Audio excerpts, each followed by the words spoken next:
మీరు మొదటి 3 భాగాలు చూడకపోతే వాటి యొక్క లింక్స్ కింద ఉన్న డిస్క్రిప్షన్ మరియు ఐ బటన్లో ఉంటాయి, చెక్ చేయండి. ఆ దుష్టశక్తి గోపీని ఎలా వాడుకుందో తెలుసుకున్న పవన్ ఇంకా ఫైజల్కి దాన్ని ఆపాలి అని నిర్ణయించుకున్నారు. అదే సమయంలో ఫైజల్కి కాల్ రావడంతో పవన్ని విడిచి వెళ్తాడు. దాంతో పవన్ ఒక్కడే గోపి సూచన మేరకు ఆ దెయ్యాన్ని ఆపడానికి వెళ్తాడు. మీరు కనుక మన ఛానల్కి కొత్తవారైతే మన ఛానల్కి సబ్స్క్రైబ్ చేసుకొని జెన్జీ ఫెంటాస్టిక్ ఫ్యామిలీలో జాయిన్ అవ్వండి. ఇంకా కథలోకి వెళ్తే,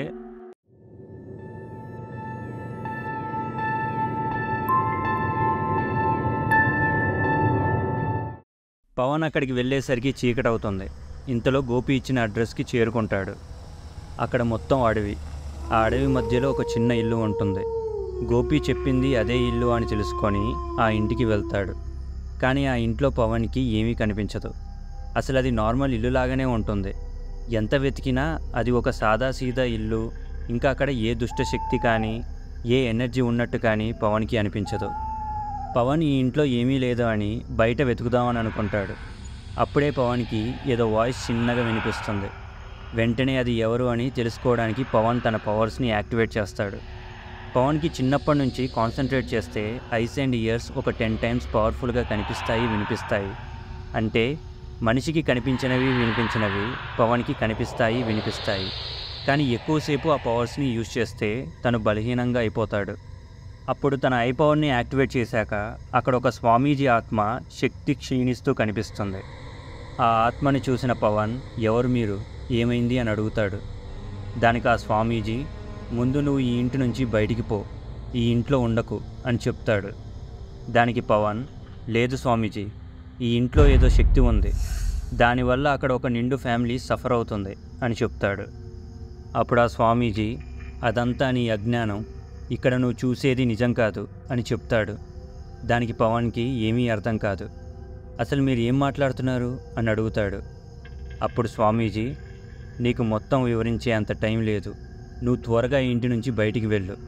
నువ్వు ఇక్కడే ఉంటే ఆ దుష్టాత్మని ఇప్పుడు అంతం చేయలేవు. అప్పుడు ఆ దుష్టాత్మ ఆ మూర్ఖుడిలో శాశ్వతంగా ఉండి ఈ లోకాన్ని సర్వనాశనం చేస్తుంది అని చెప్తాడు. దానికి పవన్, ఎవరు స్వామీజీ ఆ మూర్ఖుడు అని అడుగుతాడు.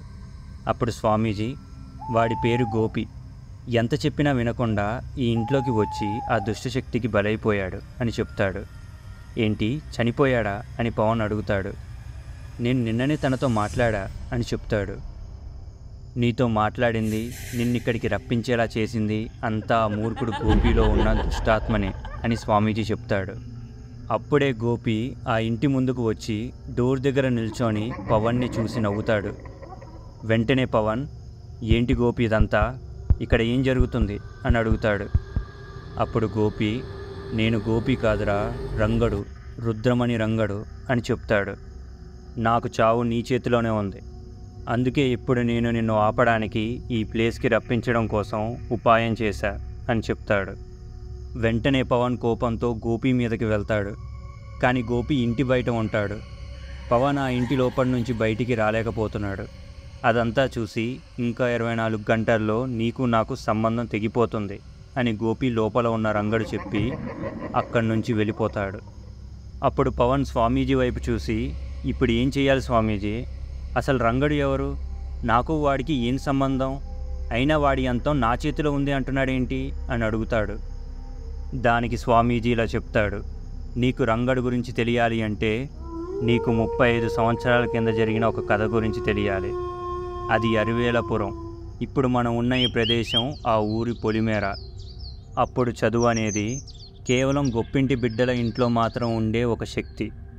తక్కువ జాతి వాళ్ళకి అది ఒక అందని ద్రాక్ష పండులా ఉండేది. గొప్పింటి పిల్లలు చదువు కోసం బడికి వెళ్ళేవాళ్ళు. తక్కువ జాతి పిల్లలు అదే బడి వెనకాల ఉన్న రాళ్ళు కొట్టే పనికి వెళ్ళేవాళ్ళు. అలా ఉన్నప్పుడు ఒకరోజు ఒక తక్కువ జాతి కుటుంబం నుంచి ఒక పిల్లాడు చదువుకోవాలని బడిలోకి దొంగతనంగా వెళ్ళాడు. ఆ పిల్లాడి పేరే రంగడు. చురుకుగా ఉంటాడు. బడి లోపల రంగడిని చూసిన బడి పంతులు వెంటనే ఆ ఊరి పెద్దకి చెప్తాడు. ఆ ఊరి పెద్ద ఆ పిల్లాడిని కింద ఇడ్చి అందరి ముందు కొట్టి ఒకరోజు మొత్తం ఎండలో నించోబెట్టారు. అయినా కూడా రంగడు స్కూల్ యొక్క క్లాస్ బయట నిల్చొని దొంగచాటుగా పాఠాలు వినేవాడు.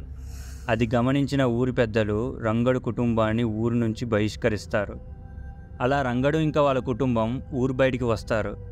అప్పట్లో బాల్య వివాహాల కారణంగా రంగడికి రాగిణి అనే అమ్మాయితో వివాహం చేస్తారు. వివాహం అయినా కూడా రంగడికి చదువు మీద ఆసక్తి మాత్రం ఏమాత్రం తగ్గలేదు. ఇంతలో రాగిణి కడుపుతో ఉండటం వల్ల వాళ్ళ పుట్టింటికి వెళ్ళిపోతుంది. ఇంకా రంగడు అప్పుడు పక్క ఊరిలో ఉన్న బడిలోకి వెళ్ళి చదువుకుంటాడు. కానీ ఈ విషయం కూడా ఊరి పెద్దలకు తెలుస్తుంది. ఈసారి వారి కోపం కట్టెలు తెగుతుంది.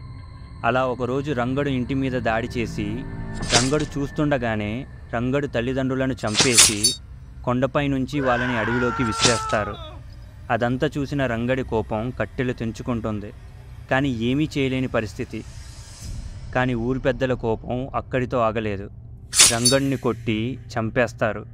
అదే కొండపై నుంచి విసిరేస్తారు. ఆ రోజు రంగడు చనిపోయాడు అని అందరూ అనుకున్నారు. కానీ అలా జరగలేదు. To be continued.